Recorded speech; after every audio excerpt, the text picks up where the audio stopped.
¿Qué tal? ¿Cómo están ustedes, estimados alumnos y alumnas? Aquí con nosotros el doctor Heriberto Vega y su servidor Arturo Navarro.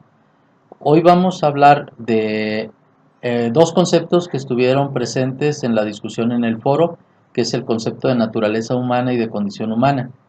El foro se desarrolló a partir de la pregunta que es finalmente lo que es el ser humano, si es humano desde el nacimiento o se va constituyendo o construyendo como humano a través del tiempo. Las respuestas fueron variadas. Hay un sector de los estudiantes que consideran que lo importante es la naturaleza y otros la condición. La diferencia entre una cosa y otra es la siguiente. Cuando hablamos de naturaleza humana estamos hablando de una especie de esencia, de una serie de datos que nos hacen ser lo que somos desde nuestro origen, casi podríamos decirlo desde nuestra infancia. A diferencia de que cuando hablamos de la condición humana estamos hablando de un término dinámico donde lo histórico es sumamente importante, aunque sin dejar de reconocer también lo orgánico o lo que llaman algunos la herencia genética. Pero particularmente este concepto se contrapone al de naturaleza humana. El concepto de condición humana es distinto al de naturaleza, porque en el de naturaleza humana los seres humanos, los hombres y las mujeres, estamos ya predeterminados de alguna manera a seguir una especie de plan. Y en el de condición humana aparece la posibilidad de disentir, de ir construyendo el proyecto vital. Y en ese sentido, las otras respuestas, cuando enfatizaban esta reflexión, se referían a la racionalidad como un criterio. Hay una enorme influencia en nosotros del pensamiento griego, no solo del pensamiento judeocristiano, sino del pensamiento griego, que nos ha enseñado a reconocernos como animales racionales, eh, con esta capacidad reflexiva. Sin embargo, me parece que será muy importante reflexionar sobre los elementos constitutivos de la condición humana, del ser humano, que son los que van a ayudarnos a perfilar un posicionamiento moral cuando nos enfrentamos a distintos dilemas. Pero será también muy importante el reconocer que la racionalidad es apenas un componente de lo humano, a diferencia de una perspectiva absoluta donde solo se es humano si se razona. Bueno, sobre eso yo quisiera retomar a un filósofo, Javier Zubiri, que ya lo he mencionado en otras ocasiones, que ha trabajado de manera particular todo este tema de lo que se llamaría la antropología humana, o la antropología, bueno, filosófica, ¿no? Y esta antropología filosófica plantea entonces que habría que hacer un contraste. ¿Qué nos hace diferente de los otros seres vivos, de los otros animales, vamos a decirlo así? Hay un sistema que funciona en todos nosotros que llamaríamos como el sentir. Ese sentir comienza con lo que llamaríamos la suscitación, percibir algo. Ese percibir algo va a afectar algo que es muy importante para todos los vivientes. Todos los vivientes tratan de mantener un equilibrio, lo que se llama un equilibrio vital, y se mantiene lo que se llama un tono vital. Es decir, cuando hace calor, nuestro organismo hace que sudemos, por ejemplo, para tratar de recuperar la temperatura. Cuando tenemos frío, pues buscamos la manera de proporcionarnos calor. Cuando tenemos alguna infección, pues una nota fundamental del cuerpo es lo que llamamos la temperatura. Tenemos calentura, que normalmente son las defensas del cuerpo para atacar eso que está dañándolo y poder restablecer el equilibrio. Bueno, la suscitación, cuando percibimos algo, de alguna manera se modifica el tono vital, ese estado de equilibrio que tratamos de mantener. Y eso lleva a una respuesta. En el caso de los animales, esa suscitación, modificación tónica y respuesta funciona en la lógica de un sistema cerrado. ¿Qué significa eso? Que el perro siempre va a responder como perro, el gato como gato, la gallina como gallina, no va a tener una respuesta distinta a la de su especie. Y las especies tienen una programación más o menos amplia de respuestas. Seguramente un cangrejo tiene una gama de respuestas mucho más pequeña que un chimpancé, que sería el que tuviera la gama más amplia. Ahora, Uno puede decir, pero es que los perros a veces son más inteligentes. Bueno, cuando interviene el ser humano, puede de alguna manera modificar ciertos comportamientos, pero esos no van a pasar a la siguiente generación. La siguiente generación tendrá que volver a ser adiestrada, ¿no? En el caso del ser humano, y bueno, me regreso, en los animales entonces funciona esta suscitación como un estímulo de respuesta. Y por eso hablamos de comportamientos instintivos. Comportamiento instintivo significa que responde a la especie y es un sistema cerrado. En el caso del ser humano sucede una cosa muy complicada, porque entonces la forma como nosotros percibimos las cosas sucede en el contexto de un sistema abierto, de tal manera que no hay ninguna respuesta que esté ya programada. Nosotros percibimos todas las cosas como reales en el sentido de que no son un estímulo de respuesta, sino son cosas reales que están ahí, que seguramente estuvieron muchas de ellas antes de nosotros y que nosotros no estamos, sino si acaso condicionados por ellas, pero no determinados a dar una cierta respuesta. Nosotros, algunos autores le llaman que somos una especie inespecializada, en ese sentido de que tenemos que aprender todas las respuestas. Quien nos enseña son ese grupo humano. Entonces, la suscitación, la modificación tónica y la respuesta están incluso despegadas. Piensen ustedes que los estilos de las familias dan el tipo de respuesta y de afectación que tienen las cosas. Hay familias que son como muy tranquilas, ¿no? Suceden los peores catástrofes, problemas y están todos tranquilos. Pues sí es un problema, pero lo vamos a resolver. Y hay familias que de un pequeño detallito hacen un gran escándalo y se andan ahogando, decimos, en un vaso de agua. Bueno, esta apertura del ser humano, este ser un sistema abierto, está dado en función del tipo de inteligencia que tenemos nosotros. Como decía el doctor Navarro, pues algunos de ustedes se centraron en el asunto de la razón, pero en realidad habría que ir a algo que es anterior a la posibilidad de la razón, que es la inteligencia. Y la inteligencia humana, retomo otra vez a Zubiri, entonces pasa también, digamos, por tres momentos que forman una unidad. Entonces, el primer momento se le llama la aprehensión primordial de realidad, y que es la percepción del mundo, de lo que nosotros está a nuestro alrededor, lo que está frente a nosotros, esta percepción del mundo que se hace a través de los sentidos, que no son solo los 5 sentidos, sino hay muchos más sentidos que esos 5, y que además, aquí habría que superar también la influencia griega. No significa que, como esta idea de Descartes, que lo retoman los griegos, de que los sentidos nos engañan, sino que los sentidos nos ponen ya en la realidad. Los sentidos, vamos a decirlo así, son inteligentes, ¿no? Y toda inteligencia no podría ser sino sensible. Por eso Zubiri va a utilizar la expresión inteligencia sentiente o sentido afectante o sentimiento inteligente, ¿no? ¿Qué significa esto? Que entonces a partir de esa primera percepción de la realidad, nosotros tenemos muchas notas de la realidad. Piense que continuamente nosotros estamos percibiendo olores, colores, sabores, ruidos, ¿qué más? Posición en que están las cosas, estamos percibiendo que nosotros estamos ahí, todo eso está presente. Ahora, esas notas que percibimos por los sentidos son tan amplias que seguramente en parte nos desbordan, por eso nos vemos en la necesidad no solo de percibir todas las notas, sino de darle nombre a las cosas. Y ese darle nombre a las cosas, pues es lo que conforma los conceptos. Esta es una pluma, pero esta pluma es al mismo tiempo color, es al mismo tiempo sabor, es al mismo tiempo textura, es al mismo tiempo temperatura.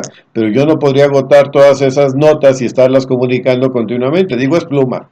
Y la palabra pluma resume todo eso. Eso le llama logos, ¿no? Y tiene que ver eso, logos es palabra. Y luego, después nos vemos siempre los seres humanos en la tarea de explicar qué son las cosas en profundidad, ¿no? Es la explicación en profundidad de las cosas que se relaciona con la razón.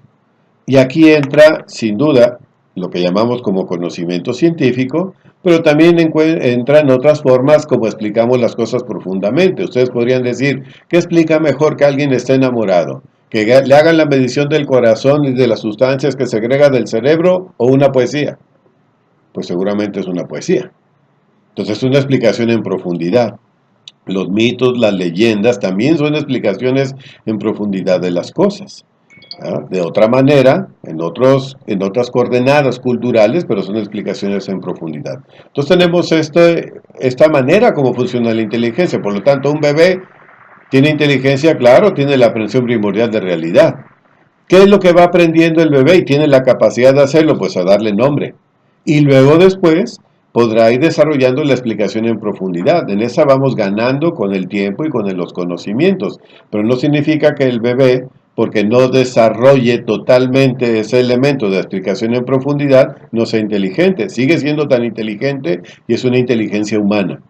Y bueno, lo que llamamos la modificación tónica en el ser humano le llamamos sentimiento, que es un sentimiento que es todo eso que nos afecta, y lo que llamamos la respuesta en el ser humano le llamamos volición o la voluntad, y esa volición o esa voluntad se ejerce pues ciertamente a partir de ciertas tendencias o condicionamientos que hay. Podemos hablar de condicionamientos personales, sin duda, hay condicionamientos sociales y también hay condicionamientos históricos. Seguramente a nosotros que nacimos en el siglo XXI tenemos una serie de posibilidades que los que nacieron en el siglo I no las tenían. Entonces eso también favorece o dificulta el cierto ejercicio de la voluntad. Bueno, yo quisiera rescatar de lo que el doctor Heriberto Vega ha planteado, cómo este asunto del pensamiento de Zubiri respecto a lo que es el ser humano rescata varias cuestiones. Por un lado, el reconocimiento del orgánico como base de lo analítico, y la ética es un ejercicio analítico de la moral. En ese sentido, no se trata de una configuración a la larga de una ética alejada de nuestros elementos cotidianos, de nuestras emociones.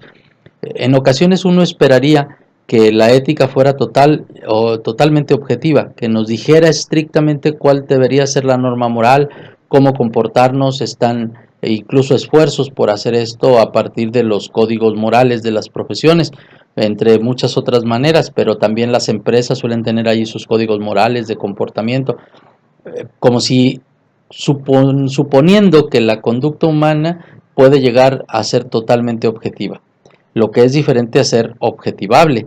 El asunto es que en lo que se acaba de plantear, la emoción es un elemento central para podernos entender como seres humanos. La corporalidad asociada como un elemento primario de la inteligencia es una corporalidad no solo que percibe las cosas, sino que al percibir intelige las cosas, las empieza a comprender, las empieza a aprender, las empieza a comprender.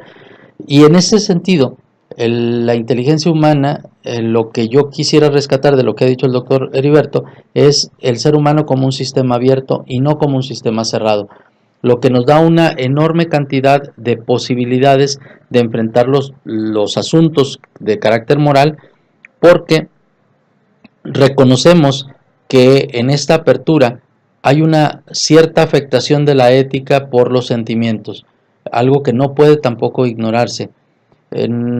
No hace mucho unos estudiantes me preguntaban, bueno, pero cuando nos enfrentamos a los dilemas morales, ¿hay algo que pueda ser objetivo? No es que acaso que todo lo que se decimos tiene un cierto carácter subjetivo, lo que decimos sobre las cosas, sobre los comportamientos.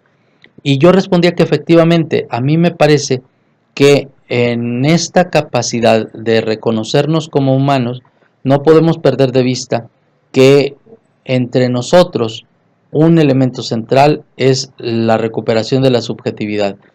Otro filósofo, Emmanuel Levinas, planteaba que lo importante es reconocer en el proceso de relación con otros el rostro del otro. El rostro del otro es un elemento central para poder construir una ética. Él sostiene que la metafísica ha quedado de lado, que incluso la perspectiva antropológica o la perspectiva hermenéutica no son lo primero, sino son procesos segundos, que lo primero es la relación, y en esta relación el rostro del otro nos revela lo que somos cada uno de nosotros. Por ejemplo, ninguno de nosotros ha visto su propia espalda, la conocemos a partir de la mediación del encuentro con los otros. Cuando vemos que los otros tienen espalda, reconocemos que hay un elemento posterior en nosotros que también nos configura, pero lo hacemos a través de estas mediaciones.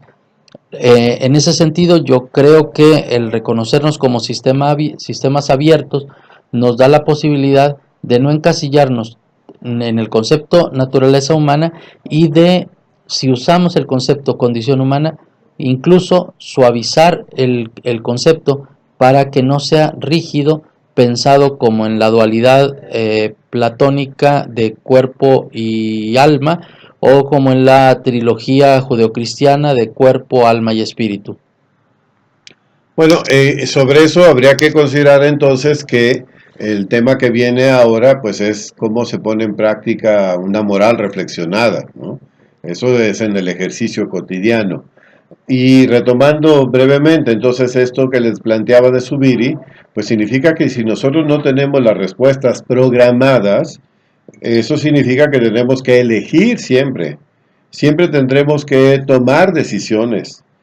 Entonces no puede caber en el ser humano esta idea de lo hice porque no tenía más remedio. Fue el instinto el que me llevó. Eso no aplica para el ser humano. Lo único que aplicaría sería lo del sistema nervioso autónomo. Eso sería lo único que podríamos llamar instintivo en el ser humano. El sistema nervioso autónomo tiene que ver con el funcionamiento de los órganos internos y con ciertos funcionamientos que tienen una visión externa como el parpadeo, pero que incluso lo podemos violentar, ¿no? Entonces, fuera de eso, todo lo demás lo elegimos. Y de todo eso se nos puede pedir cuentas, porque lo elegimos. Siempre tenemos posibilidades, más, menos posibilidades. Sin duda tenemos condicionamientos, pero nosotros elegimos. De ahí la capacidad entonces y la necesidad de pensar bien, ¿no?, las cosas que hacemos, de tomar las mejores decisiones. Y esas mejores decisiones, pues en el ejercicio cotidiano se nos van presentando, ni siquiera hay que buscarle mucho. Y parte de las cosas más básicas, ¿me levanto temprano o no me levanto temprano? ¿Hago la tarea o no hago la tarea? ¿Me pongo suéter o no me pongo suéter? O sea, son cosas cotidianas en las que estamos respondiendo, no todas tienen el mismo nivel moral, sin duda. Claro, sería distinto, ¿pago impuestos o no pago impuestos? ¿Pago las prestaciones a mis trabajadores o no las pago? ¿Pongo una planta de tratamiento para no dañar el agua o me ahorro, ¿no?, ese dinero para ganar más? Son decisiones fundamentales de distintos niveles, pero siempre son decisiones y de todas ellas se nos puede pedir cuentas. De ahí la capacidad, digamos, moral o la condición moral del ser humano. Por eso la ética. La ética significaría que nosotros no solo operemos por inercia, por lo que hemos aprendido, eso sería la respuesta más automática, pues así lo aprendí, así lo hago, sino que me cuestione. ¿De dónde viene el que tome esa decisión? ¿Por qué considero que esa decisión es la correcta? ¿Qué lo fundamenta? Continuamente. Ese sería el ejercicio ético. Por eso muy bien el doctor ahora habló de códigos morales. Eso que llamamos a veces como los códigos éticos de las profesiones no son códigos éticos. El código ético es cuestionarse, es reflexionar, y eso aplica para todos. Son ciertas normas morales de lo que sería lo óptimo, ¿verdad? En cierta manera lo ideal de una profesión, pero por eso a veces nos quedan muy distantes, porque parece que no son realistas. Lo interesante es que uno pueda ver lo que realistamente puede hacer, que le haga bien a sí mismo, que haga bien a los demás, que haga un bien al mundo. Lo que sí puedo hacer, no lo que no puedo hacer. Y sobre eso habría que distinguir entonces qué significa esto de los dilemas morales. Sí, en la siguiente parte del curso ustedes van a entrar en una cuestión del ejercicio profesional. Van a primero a trabajar sobre dos conceptos, el concepto bienes internos de la profesión y bienes externos de la profesión. Recomendaríamos, para ubicar cuáles son los bienes internos de la profesión, que vayan buscando los documentos que hablan de su propia profesión desde el ITESO. Esas carátulas, esas fichas que les dan, esos tarjetones donde les dicen cuál va a ser el perfil de egreso, va planteando los bienes internos de la profesión, es decir, para qué van a ser útiles el estudiar esto a la sociedad, para qué le va a ser útil a la sociedad el que ustedes estudien tal o cual cosa. enseguida van a hacer una comparación de cómo formulan los bienes internos de la profesión en distintos lugares de la misma carrera, pero en distintos lugares de estudio. Y poco a poco nos iremos metiendo en el reconocimiento de los problemas de carácter moral que nos plantea el ejercicio profesional. Ustedes ya pasaron por el reconocimiento de la propia moral personal y cómo la construyen, fueron las primeras situaciones de aprendizaje. Ahora hemos hablado en esta tercera situación de aprendizaje sobre el asunto importantísimo de qué es lo que somos. Al final de cuentas, como dice Adela Cortina, somos inevitablemente morales, inexcusablemente morales. Pero el asunto de ser inevitablemente morales no se queda allí. Necesitamos ver cómo nos ejercitamos como seres humanos que toman decisiones sobre un elemento central en nuestro proceso de vida, como es el caso de la profesión. Entonces, bueno, yo agradezco mucho la oportunidad de dialogar con ustedes sobre estos temas. Pues muchas gracias. Ahora sí, como les hemos dicho otras veces, buenos días, buenas noches, buenas tardes, según el momento en que se conecten. Igual recuerden que cualquier duda que tengan, pues están nuestros correos para poder atenderlos y también las páginas de Facebook en las que nos estamos comunicando con ustedes. Pues que aprovechen esta última parte del curso y no solo la aprovechen, sino la disfruten y aprendan muchas cosas. Hasta luego.